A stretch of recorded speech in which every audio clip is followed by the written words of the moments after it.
Bien, ce soir, nous avons entendu un chant en hébreu, et vous avez entendu, comme moi, les mots Shalom et Yerushalayim.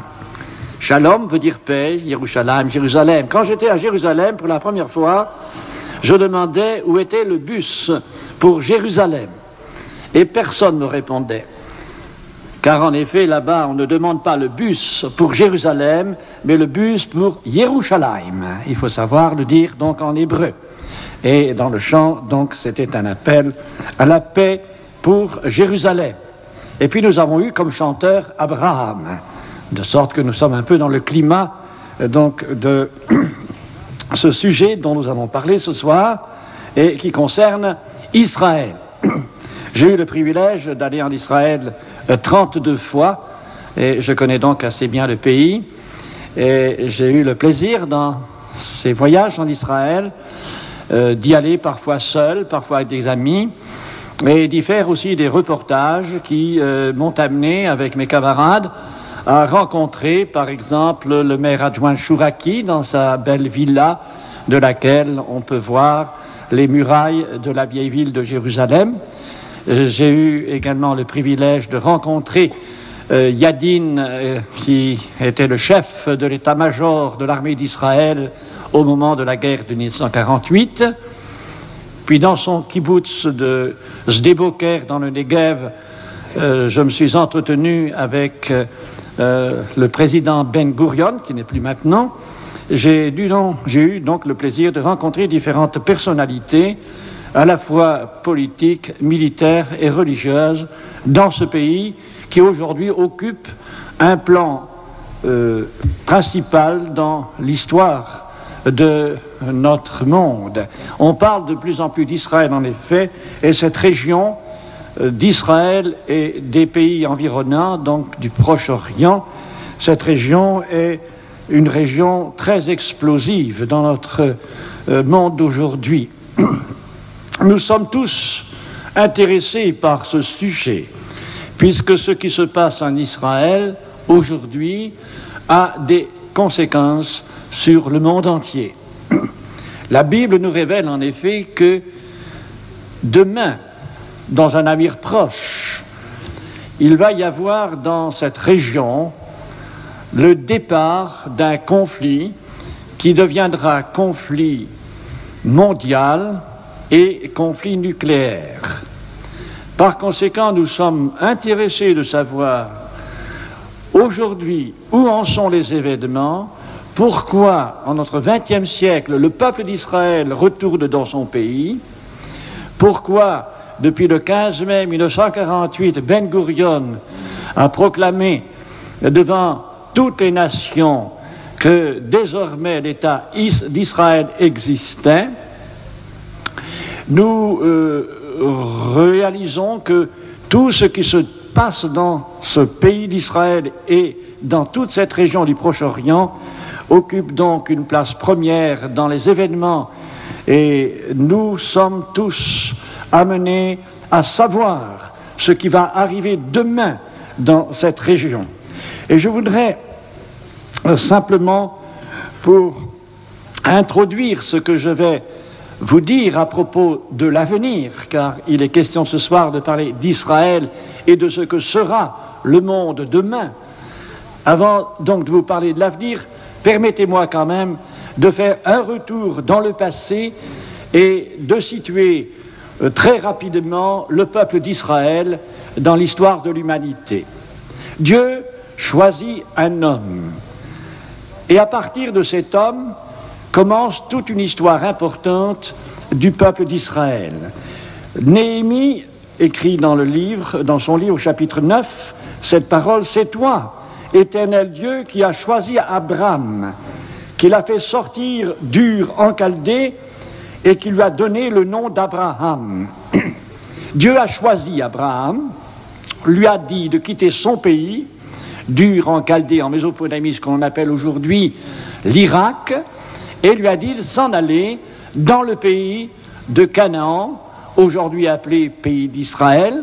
Et Abraham s'en est allé avec son père et des membres de sa famille vers le nord, suivant l'Euphrate. Et du nord, de ce qu'on appelle aujourd'hui la Turquie, il est descendu vers le pays d'Israël. Et Abraham, qui est parti de son pays à l'âge de 75 ans, a donc fait tout ce pèlerinage jusqu'au pays promis par Dieu pour lui et pour ses descendants. Et il vivait sous des tentes. C'était un homme très très riche qui avait de nombreux troupeaux. Et certainement qu'à cette époque, il ne passait pas inaperçu avec tout ce défilé de dromadaires, d'ânes, de bœufs et tous ses serviteurs. Et c'était certainement un personnage très important de l'époque. Abraham est choisi de Dieu et il va donner au monde justement la voie de la révélation de Dieu. Dieu va lui dire qu'il va avoir une descendance et que ses descendants constitueront une nation, que sa descendance sera un peuple qui sera en bénédiction au monde entier. Et c'est par Abraham que nous allons avoir la révélation de l'existence du Dieu unique. Alors, dans l'histoire du peuple d'Israël, vous avez donc Abraham, Isaac, Jacob et les 12 tribus d'Israël. Jacob va avoir 12 fils qui deviennent donc les 12 tribus d'Israël.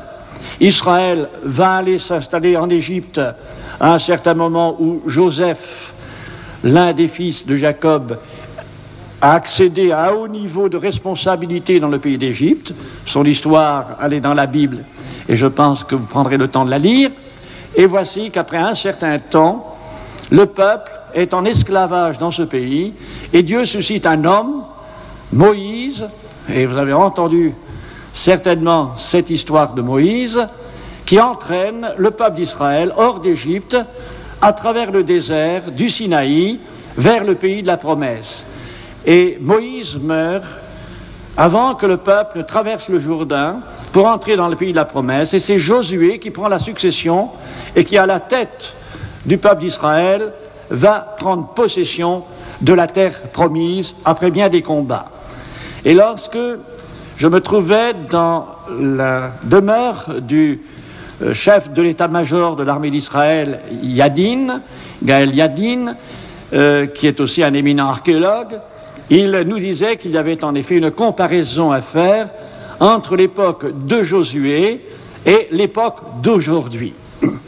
Or, aujourd'hui, il y a dans ce pays d'Israël un peuple qui se rassemble de différentes nations, puisque plus de 100 nations sont maintenant représentées par le peuple d'Israël qui revient dans le pays. Or, que dit la Bible au sujet de ce retour du peuple d'Israël dans son pays, d'où il fut éloigné?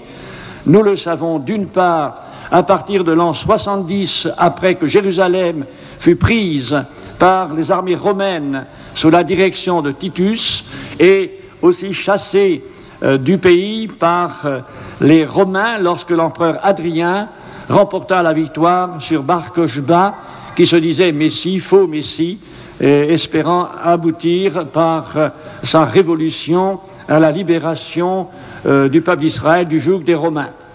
Et le peuple, donc dispersé dans le monde entier, l'a été selon les prophéties qui avaient été faites à ce sujet, et aujourd'hui il revient parce qu'il y a aussi des prophéties qui concernent ce retour. Alors, je me bornerai tout simplement à parler de ce retour, pourquoi Israël revient de son pays, des nations qui environnent Israël, et qu'est-ce qui va arriver demain dans cette région, et les conséquences pour notre monde de demain. Disons qu'Israël constitue dans la Bible le signe le plus sûr, le plus certain de la venue prochaine de Jésus-Christ.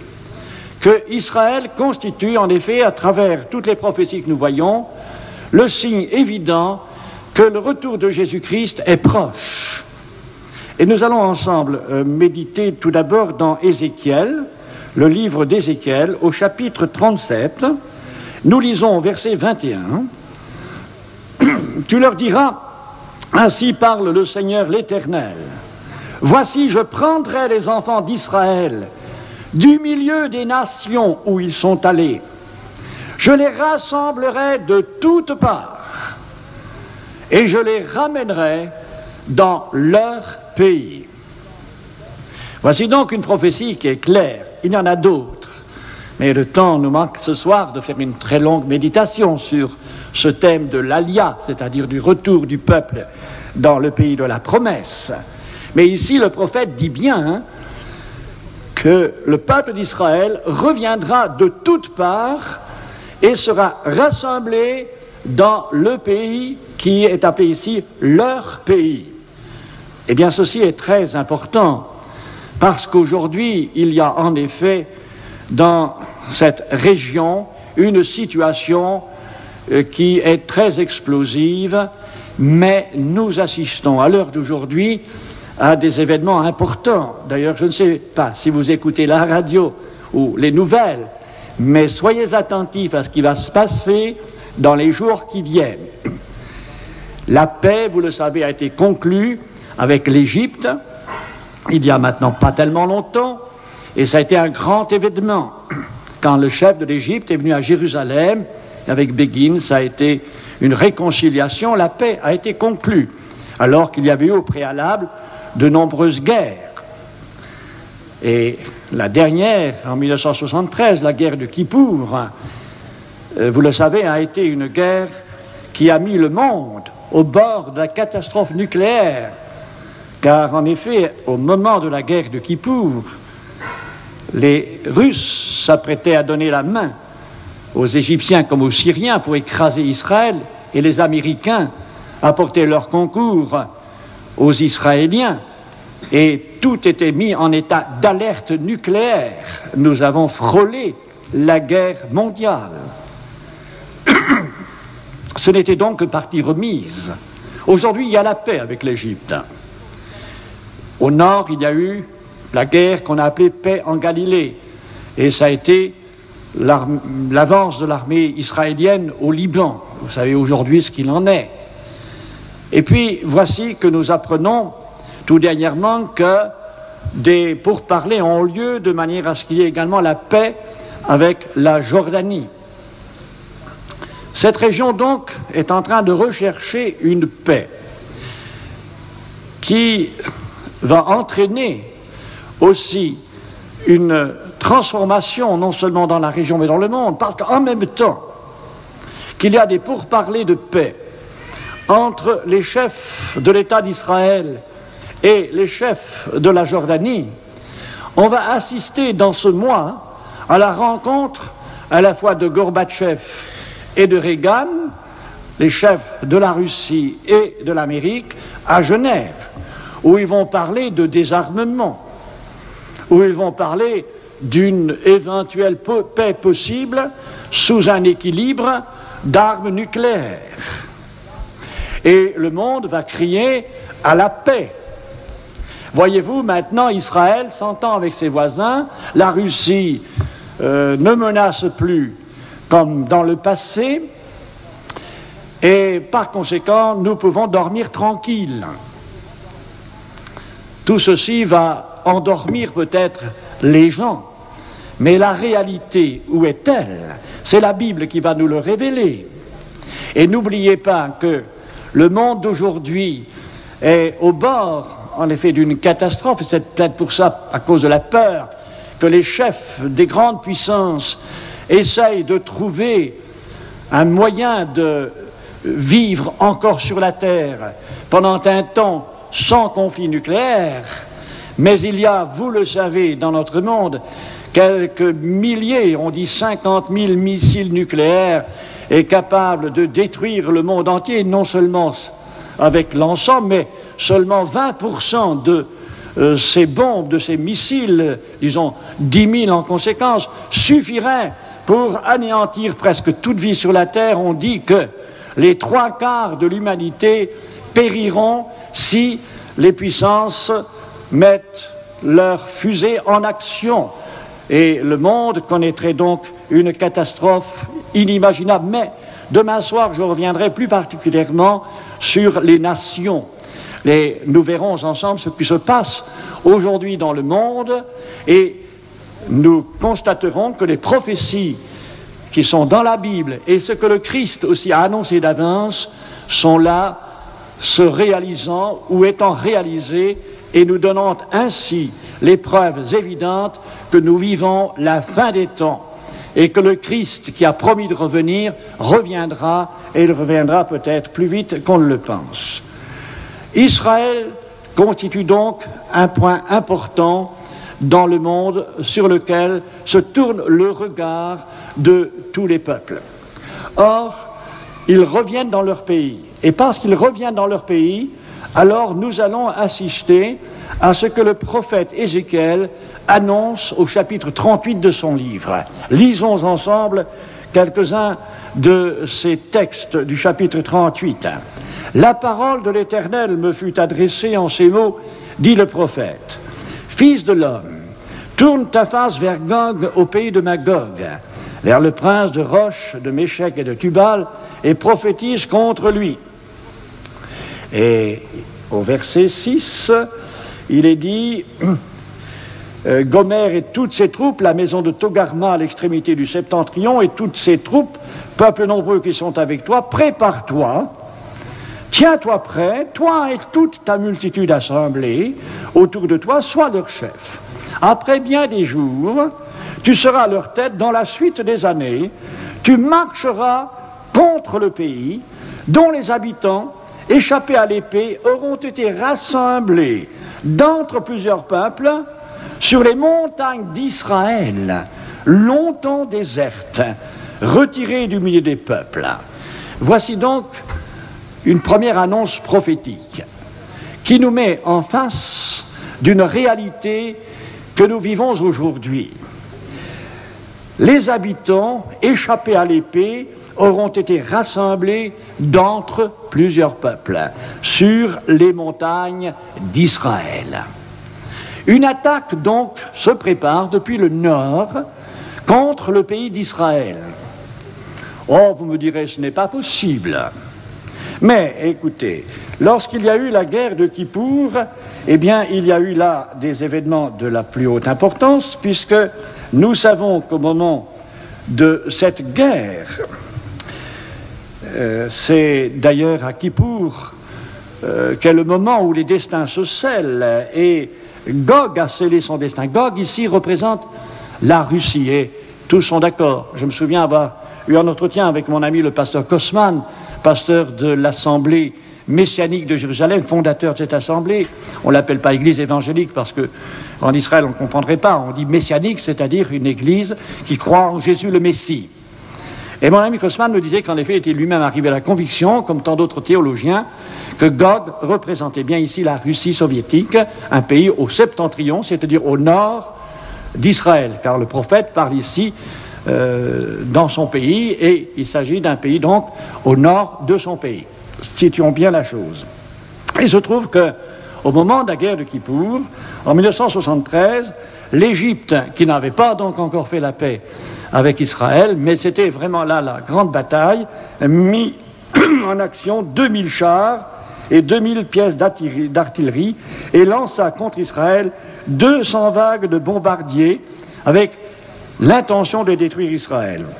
Mais au nord, et c'est ça qui est intéressant, il y avait la Syrie qui se jeta dans la bataille avec 1300 chars sur un front de 30 kilomètres. Ce fut une grande bataille, la plus grande bataille de chars de l'histoire. La tête de cette coalition qui attaqua Israël n'était autre à ce moment-là que la Russie. Ce peuple du Nord, donc, qu'Ézéchiel appelle Gog. Et au cours de ces hostilités, une puissante armée russe d'intervention fut rapidement mise sur pied, et c'est alors, à ce moment-là, que les États-Unis lancèrent de solennels avertissements aux Russes en mettant en état d'alerte toute leur gigantesque force nucléaire, et à ce moment-là, Israël a eu un sursaut dans cette bataille et a obtenu la victoire, et ça a été l'arrêt de cette guerre de Kippour. L'heure n'était pas encore venue. Depuis, bien des événements se sont passés. On a parlé à l'époque de 1300 chars syriens. Aujourd'hui, ce n'est pas 1300, c'est un minimum de 7000 qui sont à la frontière israélienne au nord, prêts à envahir Israël. Mais attention, Israël est revenu dans son pays. Tant qu'Israël n'était pas dans son pays, il n'y avait aucun événement qui allait se produire dans cette région qui soit tragique. Mais nous savons que Dieu avait promis à Abraham que ses descendants constitueraient un peuple, une nation, et seraient en bénédiction. Or, nous savons que par Abraham, donc par le peuple d'Israël sorti d'Abraham, nous avons reçu la révélation du Dieu unique, et c'est pourquoi le peuple d'Israël est en cela pour nous une bénédiction. Puis Israël a été choisi par Dieu, le peuple d'Israël choisi par Dieu, et ça, c'est un peuple mis à part. Dieu fait son choix, et nous ne pouvons pas discuter avec Dieu. Il est souverain, il fait ce qu'il veut, il a choisi ce peuple pour réaliser son plan dans l'histoire des hommes. Et c'est à travers ce peuple que Dieu nous parle, puisque Dieu a choisi ce peuple pour nous transmettre ce livre que l'on appelle la Bible, la parole de Dieu.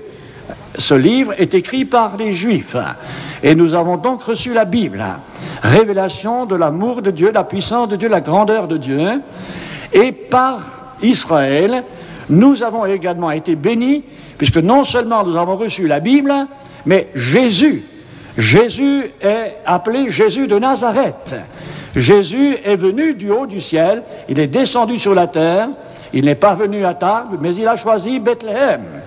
Et il est né de la Vierge Marie, et Jésus est donc venu sur cette terre, il s'est fait homme, il a paru comme un simple homme, et le Seigneur Jésus est venu en Israël.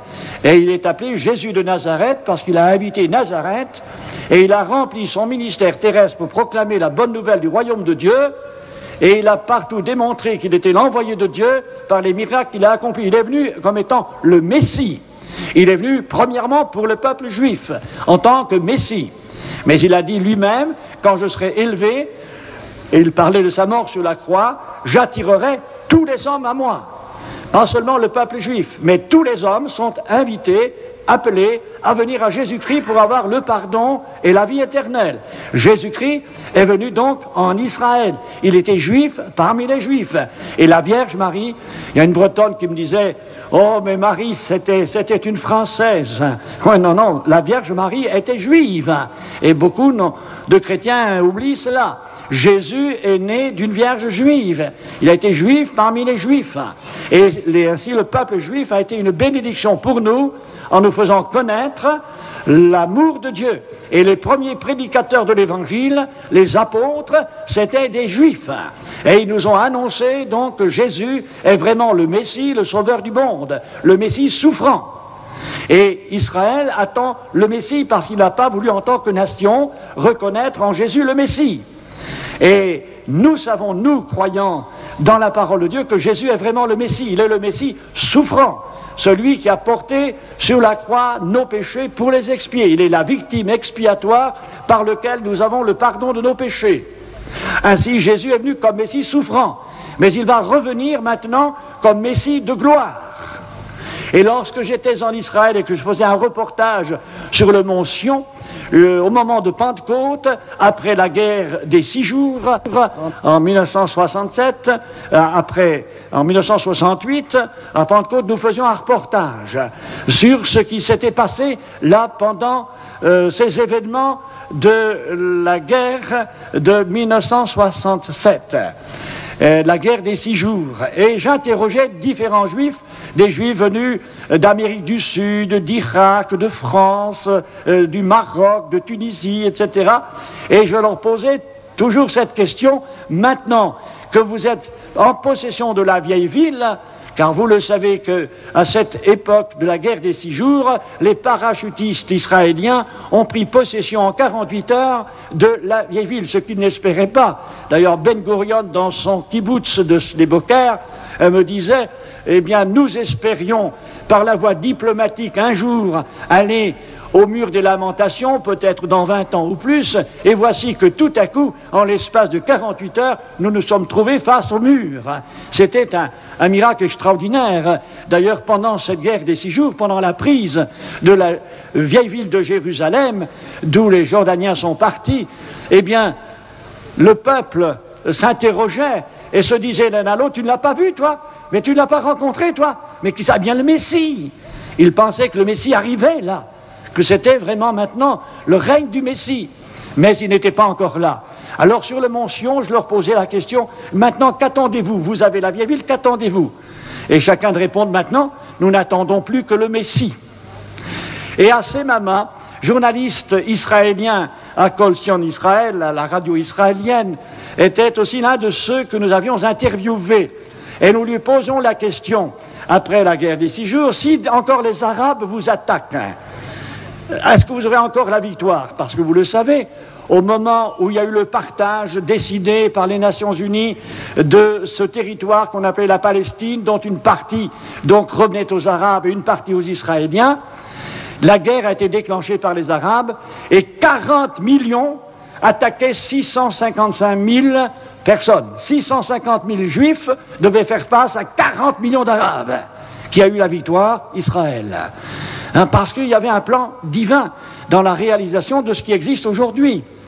Et par conséquent, il faut bien tenir compte de ces événements qui ont une grande importance dans les réalités d'aujourd'hui. Et voici donc que nous nous trouvons maintenant en face d'un État d'Israël qui existe, le partage a été fait et la victoire était possible à cette guerre-là de 1948. Et Assé Mama avait confiance dans son armée d'Israël. Et il nous disait, si les Arabes nous attaquent, nous aurons toujours la victoire. Mais on lui a dit, mais si les Russes vous attaquent? Ah, dit-il, si les Russes nous attaquent, s'ils font le grand cinéma, s'ils débarquent sur nos côtes et nous envahissent, alors il n'y a plus qu'à rentrer la tête dans les épaules, c'est la fin. Mais croyez-moi, nous dit-il, il vaut mieux être en Israël qu'ailleurs, car le Messie sera là. Enfin, c'était sa conviction. Et effectivement, le Messie reviendra en Israël, et selon Zacharie, chapitre 14, il est écrit que ses pieds se poseront en face de Jérusalem sur le mont des Oliviers. Mais de ce retour de Jésus-Christ, j'en parlerai davantage demain soir. Mais simplement, je voudrais souligner ici que les Juifs attendent le Messie, parce qu'ils n'ont pas reconnu en tant que nation Jésus leur Messie, et pourtant il est leur Messie. Mais le jour viendra où ils verront Jésus revenir, et alors ils pleureront sur lui comme on pleure sur un fils unique, dit le prophète Zacharie, et ils tourneront leur regard vers celui qui a été percé. Et Jésus a été percé par les clous pour le peuple juif, pour le peuple gitan, pour tous les Français, pour tous les hommes sur cette terre. Et tous ceux qui veulent croire en Jésus peuvent, par Jésus, avoir la vie éternelle. Mais il n'y a que Jésus qui puisse nous sauver. Il n'y a pas d'autre sauveur que lui, pas d'autre Messie que lui. Nous parlons demain soir, si nous en avons le temps, de l'apparition des faux Messies, signe donné aussi par l'Écriture, comme prouvant que le retour de Jésus est proche. Et voici que maintenant, il y a un événement de la plus haute importance qui s'est produit au moment de la guerre du Liban. Bon, la guerre des 6 jours, c'est terminé, Jérusalem est maintenant entre les mains d'Israël, c'est le maire Teddy Kollek et tous ses conseillers qui ont maintenant l'administration de toute la ville de Jérusalem, nouvelle ville et vieille ville. Il n'y a plus maintenant qu'une seule ville, comme dit l'Écriture. Jérusalem a maintenant toutes ces parties liées ensemble dans l'un des psaumes, psaume 122 je crois. Eh bien, ça c'est une chose qui est maintenant réalisée et jamais Jérusalem sera cédée à nouveau aux Jordaniens. Il n'en est pas question. Comme l'a dit Begin lorsqu'il a déclaré au Parlement israélien devant d'ailleurs le monde entier, désormais Jérusalem est juive et elle restera éternellement juive. Ils sont convaincus, effectivement, dans le peuple d'Israël, que Jérusalem doit rester capitale d'Israël et capitale spirituelle du monde. D'ailleurs, le maire Teddy Kollek nous a dit qu'il voulait faire de Jérusalem la plus belle corbeille de fleurs du monde et un centre spirituel pour tous. Alors voici qu'Israël est donc dans son pays. Il y en a 4 millions environ de revenus de toutes les nations. D'autres reviendront. Et justement, aujourd'hui, on parle beaucoup de ce retour du peuple juif de la Russie. On parle du second exode, pour ceux qui ont lu le livre Le Second Exode.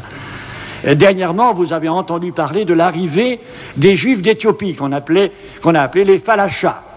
Et ils sont arrivés par avion. Vous avez certainement été à l'écoute de ces événements très récents.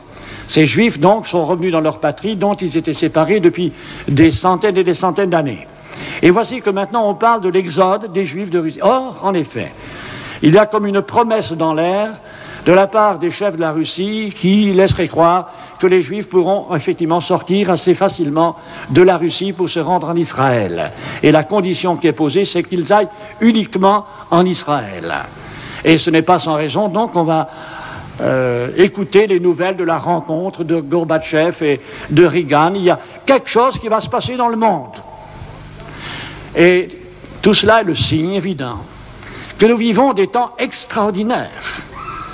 Napoléon a essayé de donner le pays de la Palestine de l'époque à Israël, mais il a connu la défaite à Saint-Jean d'Acre. C'était pas l'heure. Aujourd'hui, Israël est dans son pays, malgré les souffrances connues par le peuple d'Israël. Et vous savez qu'il y a eu une persécution atroce contre le peuple juif pendant la dernière guerre. 6 millions ont péri dans les camps de concentration et aussi 500 000 gitans ont péri dans ces camps. Et malgré ces souffrances, le peuple d'Israël est là maintenant, réellement vivant, comme si c'était des ossements qui se sont rassemblés, comme l'explique le prophète Ézéchiel. Et Dieu a redonné vie, au fond, à ce peuple en lui redonnant le pays de la promesse que Dieu avait promis à Abraham. Ce pays sera pour tes descendants. Or, Israël est là dans son pays aujourd'hui, qui va depuis le Liban au nord, la Syrie au nord, jusqu'au sud, jusqu'à Eilat, donc vers la frontière égyptienne, vers le Sinaï. Alors voici que maintenant, la menace vient du nord.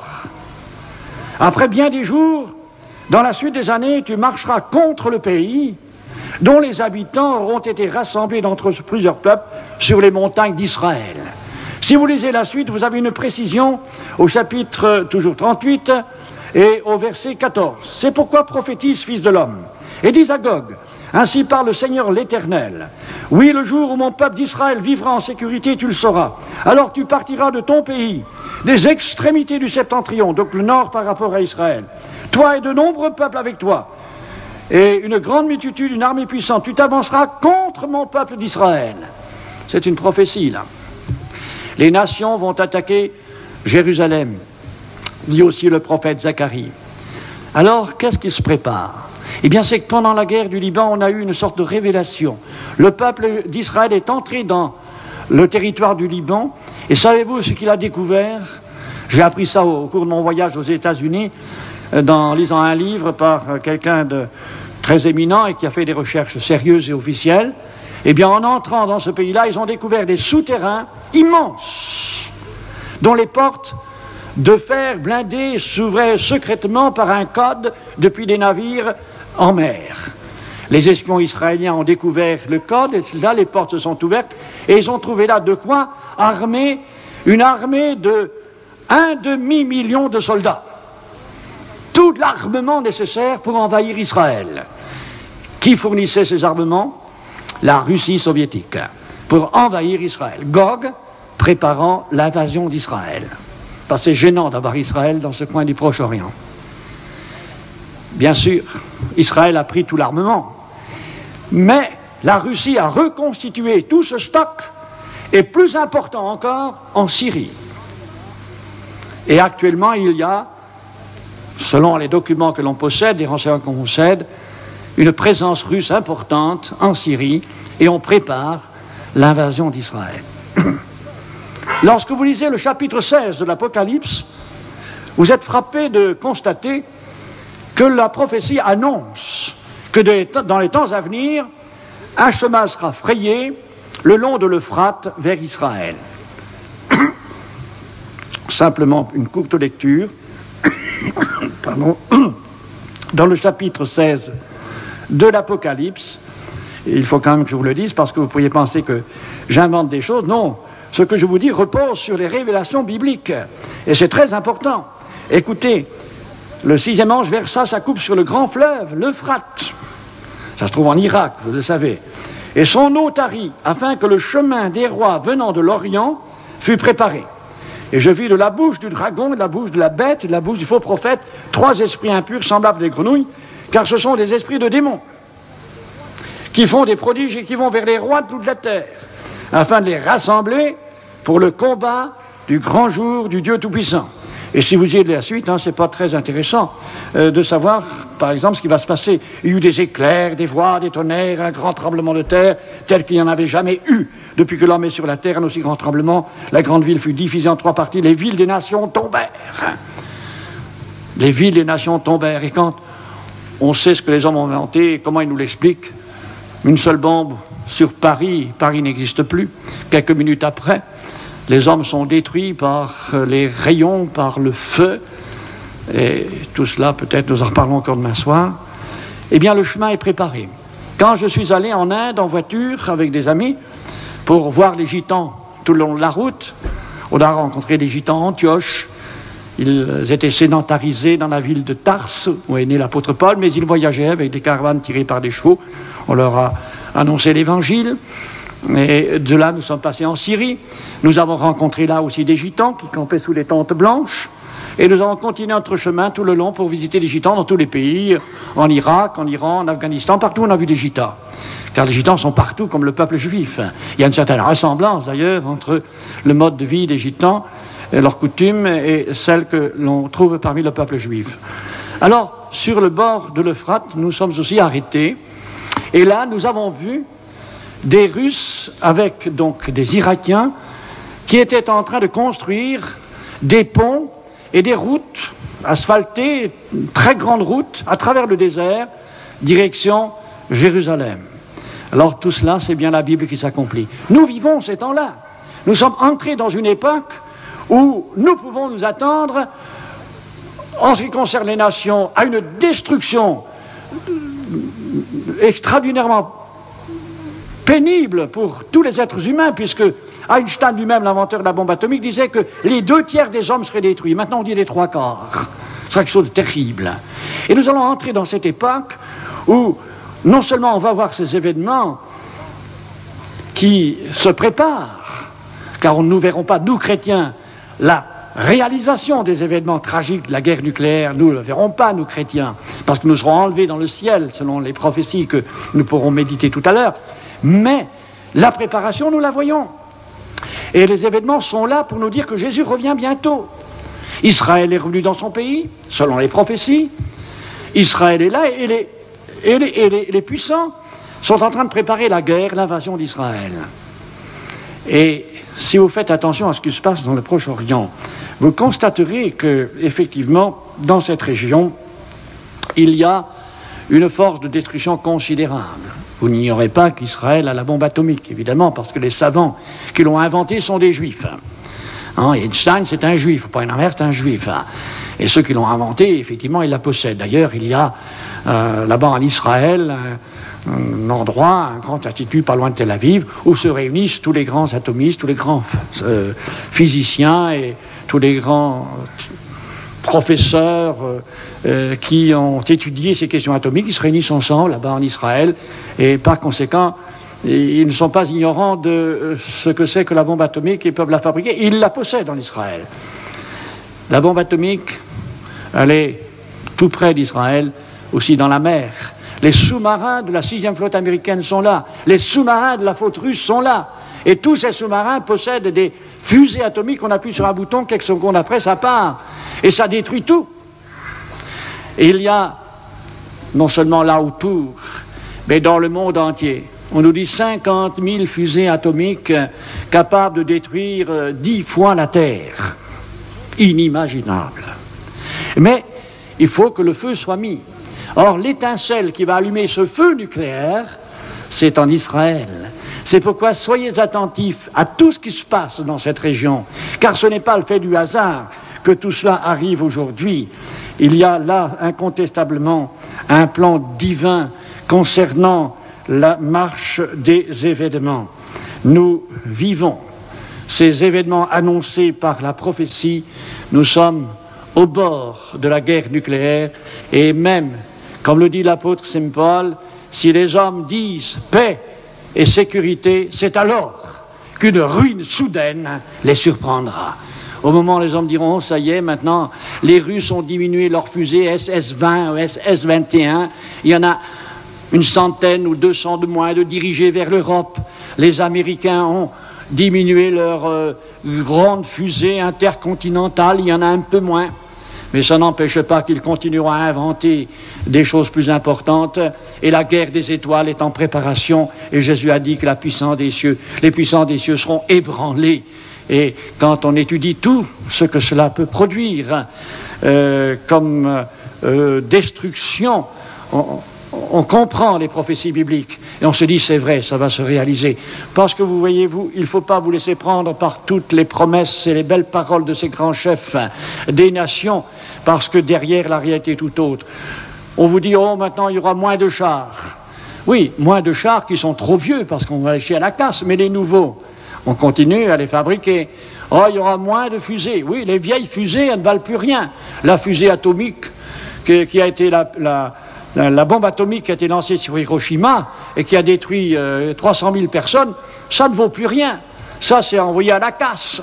Maintenant, on a des bombes à hydrogène, on a des bombes aux neutrons qui sont 100 fois, 500 fois plus importantes, plus destructrices que la bombe d'Hiroshima. Et puis on a la bombe microbienne, on a la bombe biologique, on a inventé tellement d'autres choses comme maintenant sans la bombe atomique, mais avec des bombes plus puissantes, on peut détruire davantage. Alors, dites-vous bien ceci, et je voudrais quand même terminer par cela, qu'Israël est le signe le plus sûr que le Christ, le Messie, est bientôt de retour. Et lui, il a dit, je reviendrai. Et il reviendra parce qu'il l'a dit. Et un texte d'Écriture dit encore un peu de temps, très peu de temps, et celui qui doit venir viendra. C'est une certitude. Mais alors, que va-t-il se passer au moment du retour du Christ? Eh bien, c'est que le Christ viendra et interviendra en dernière minute pour que Israël ne soit pas complètement détruit. Car il va venir établir son règne sur la terre. Malheureusement, il ne restera presque plus personne sur cette terre et le Seigneur devra rétablir toutes choses. Or, le Christ est le maître de l'univers. Et comme nous le verrons d'ailleurs demain soir, rien n'existe sans le Christ. Il est avant toute chose. Avant que le monde fût, il existait avec Dieu son Père. Il dit, je suis sorti du Père, je retourne au Père. Et le Christ est infiniment plus grand que ce que nous pensons. Car tout a été créé par lui, dit l'Écriture sainte. Tout a été créé pour lui. Rien de ce qui existe n'existe sans lui. Il est avant toute chose et toute chose subsiste en lui.